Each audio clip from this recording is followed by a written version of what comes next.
Hello there guys, welcome back to Younes Talks Football, welcome back to a brand new video. I hope all of you are doing well today, the day after the catastrophe at the Etihad, where we got not even played off the park, but in the end, just dominated out of mediocrity. 3-1 to Manchester City, 24 hours removed. I'm great.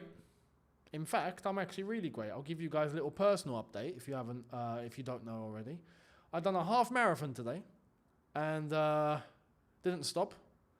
Very happy, very proud. 21.1 kilometers, no prep, 1 week's notice. Got the job done, 2 hours 18, no sleep. In fact, I slept afterwards a little bit during the day.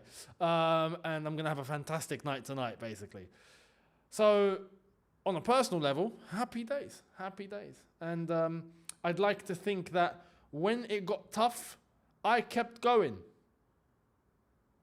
And no word of a lie, when it did get tough, especially after 15K, I was starting to get into pain, right?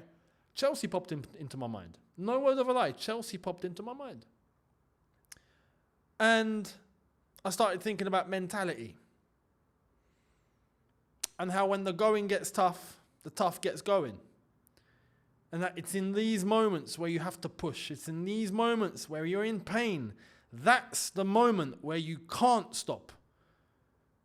You'd be more accepted to stop at the beginning when it's not so painful, out of maybe a little bit of doubt as to whether it's the right thing. That would be, even though I don't encourage that, but that would be a bit more acceptable than when you are in the midst of it. And then you choose to stop. Nah, there's no other option. You got to keep going. I've got to finish this. I have to finish this. There's nothing's going to stop me.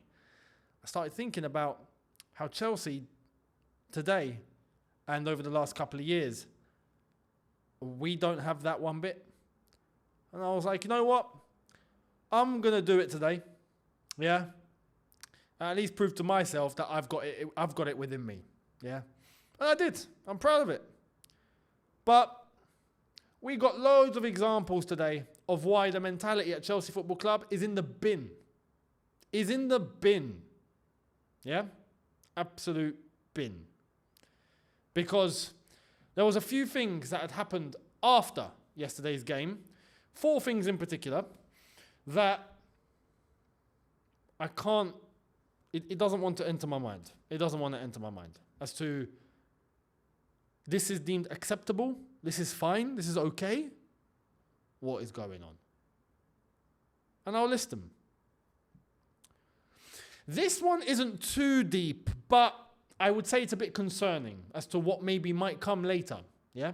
As Cole Palmer and Pep Guardiola after the game yesterday. Yeah? They had a little bit of a chit-chat and it started looking a little too friendly and it started looking a little bit, I'm like, okay. Now, that's nothing to do with like Cole Palmer. He can talk to his old manager if he wants. That's the standard. But I honestly, I've said this before, not too long ago, and I'll say it now, that I believe Man City might come back in for him at some point. That's my prediction. If Chelsea don't get Champions League football, Cole Palmer wants to play Champions League football, and rightly so, he should be playing Champions League football. Then maybe Man City come back in. Yeah? KDB eventually moves aside, moves away, gets sold, whatever happens, that's it. He's done his stint. And then Cole Palmer comes into the picture. And then at that point, they've got options. Cole Palmer, Marmoush. And then there's versatility there because they can both move. So that's that. On top of that, that's Cole Palmer. And by the way, can I just mention about Cole Palmer? I see Cole Palmer getting a lot of slack, right? And understandably, don't get me wrong, I'm not protecting him here and saying he played well. He didn't play well. I'm not going to do what Maresca did yesterday. Yeah? I'm not going to pretend that he played well. No, he played crap. But I do want to make this point, and I think this is important. And this is why I also think Raheem Sterling looked so good for many years.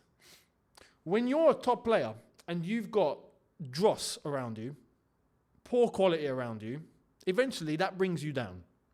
Yeah? If you're surrounded by crap, you become a byproduct of that crap. You can't do it all by yourself. And vice versa. If a poor player is surrounded by quality, he gets elevated. Yeah? Because he's got quality around him that he has to keep up with. And some do, some don't. But when they do, eventually they get elevated. right? I believe Sterling looked so good for years at Liverpool, at Man City, because he had quality around him. At Chelsea, that's not really the case. And you get to then see what the true level is. Cole Palmer has been brilliant over the last couple of years. But when you just don't have the same level around you, you get brought down. You get brought down. So, that's Cole Palmer. I want to make that clear. Instead of him getting complete, just people gunning down on him, I think he's the least of our worries. Yeah? Cole Palmer talking to Pep is one. The second one, I want to mention this because I get it's a nice thing to do, but I can't accept it. Jackson, during the game yesterday, giving reassurances to Kusanov. Yeah, go back and look. He gave him reassurances. Gave him a little pat on the stomach, right? Tim was like, okay, don't worry. You can't do that to an opponent, especially Man City. At least if we were playing Burnley and we got the game in the bag, all right, you can be a bit nice then, no problem. But we're in the midst of it against Man City. Result is on the line here. You're being nice to your adversary, the guy who's trying to remove the ball from you, not allow you into the game, not allow you to score. You're going to be nice to him? I'd try and get in his head. But Jackson, nice guy. Yeah, nice guy. All right, we've got nice guys. Got a bunch of nice guys. I get the goodwill gesture, but nah. You can do that at half time. Or do that at full time, not during the game. Don't give him reassurances. What are we doing? So that's that. But there's more. Reece James, club captain, came out of excuses after the game yesterday. Poor excuses. Really poor. Really poor. This is our club captain. Club captain talking. Yeah? Talking. Man City have been together for 7 years. We've not even been together for 1. Come on, Reece. Come on. If the club captain is talking like this, yeah, what do you expect from everyone else? He's the one that's meant to be leading. He's trying to justify and make the result look okay, when everyone with eyes can see it's not. And in fact, it's a byproduct of a bigger problem, which we're going to get to at the end. Yeah? Because I feel like there's a question that everyone needs to answer right now. But Reece James saying, oh, we've not been together for 1. So Haaland rocked up in, 2017? Their signings of yesterday, Marmoush and all that, yeah, what they rocked up 3 years ago. Marmoush had 1 training session. Run us off the park. Kovacic left us to go to them and then boss the midfield. It's poor. Poor excuses. Poor excuses. Instead to come out and say, we weren't good enough at all. In fact, I'm not pleased at all. I don't like how this is heading. We have to work harder. We need to put ourselves through it because this situation needs to improve immediately. We can't settle for any less. If we heard that from the club captain, everyone would be like, okay, salute Reece James. Thank you. At least you acknowledge what's going on. Instead, they've been together for 7 years. We've been together not for 1. What a load of pony. What a load of pony. So that's that. Noni Madueke decides to go on Instagram. Instagram merchants. Yeah? Beautiful. Instagram, 4 hours ago, to post that. Yeah? And the caption says, only those who dare to fail greatly can ever achieve greatly. Oh, Mr. Philosopher over here. Whew. It's a shame you don't philosophize the way that you play, mate. He scores one tap-in that was a gift in the first minute, and all of a sudden we've turned into fucking... Who have we turned to? name one of the greatest philosophers in the world.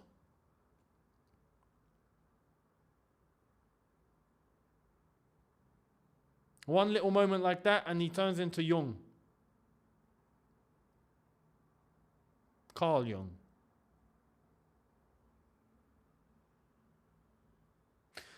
Nico Jackson puts up a picture and says, God's plan. I won't take that away from him. I won't take that away from him. Yeah? So, that's Noni Madueke. And then we heard from Maresca. Maresca, who yesterday told us that we looked better than we did 1 month or 2 months ago.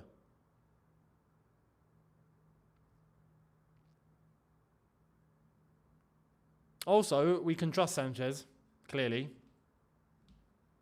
Excuses for him.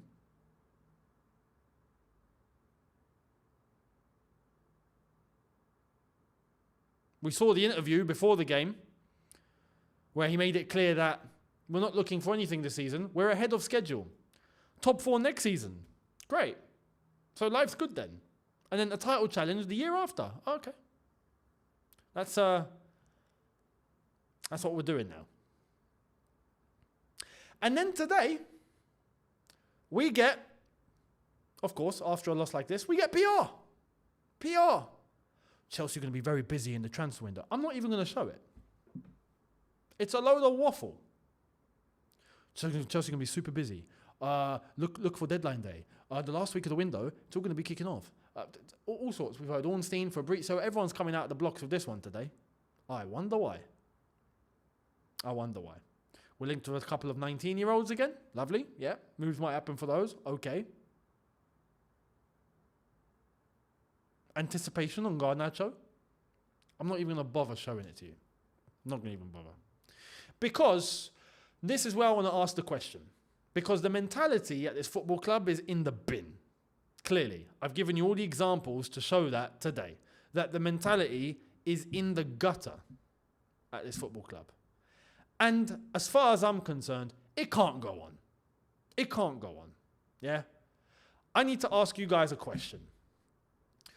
Do you truly believe that this is going to change at Chelsea Football Club? Now, look within and answer this yourself. Do you deeply, truly look within? Do you truly believe this is going to change at Chelsea Football Club? I have come to my own conclusion. I don't believe it will. I am 100% convinced now it's going to continue like this. This is my problem now. I've lost faith. I've lost faith in everything. I'm done. I cannot stand this any longer.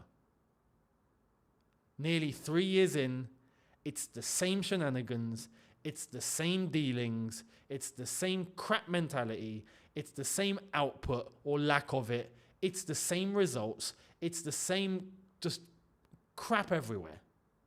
From head to toe. But it starts at the top. And nothing's being done about it.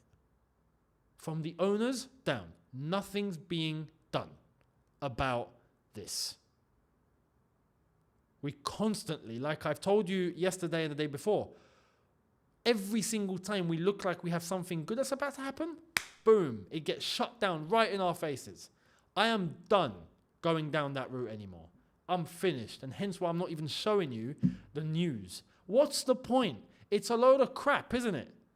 We're being fed constant PR to try and protect the image and protect our, after a loss like that, we've got to try and, appease the fan base a little bit. Oh, quick, give them some transfer dopamine. I'm done with the dopamine. I'm going on a detox.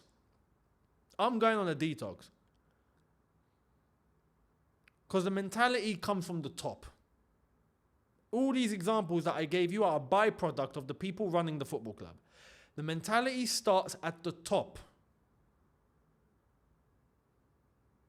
And it filters down. It doesn't start at the bottom and go up. No.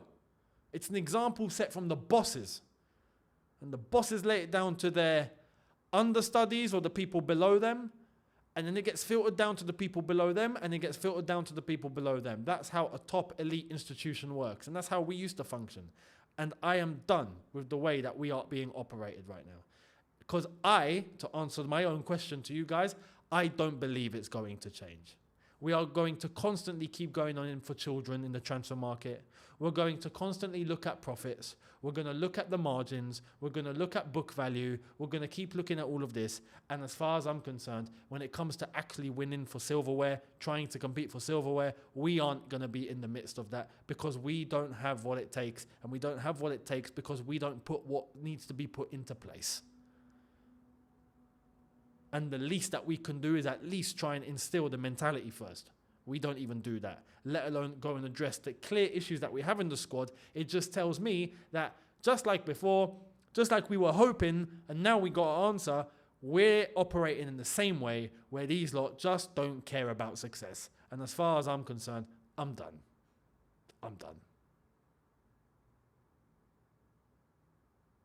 I have lost all faith in this, not directorship, in this ownership. I'm done with them. Finished. This has gone on long enough. We won't make top 4 like this. And then after that, according to the club, it's okay. Mentality in the bin. We constantly get the same signs and the same agendas, the same propaganda fed to us, the same crap. The line's drawn here, as far as I'm concerned. So, things need to happen now. Things need to happen now. People need to start speaking honestly about the state of the football club. Because we want to try and get our football club back to where it needs to be. And we're not heading down that route. We're heading in the opposite direction. So people need to start speaking honestly.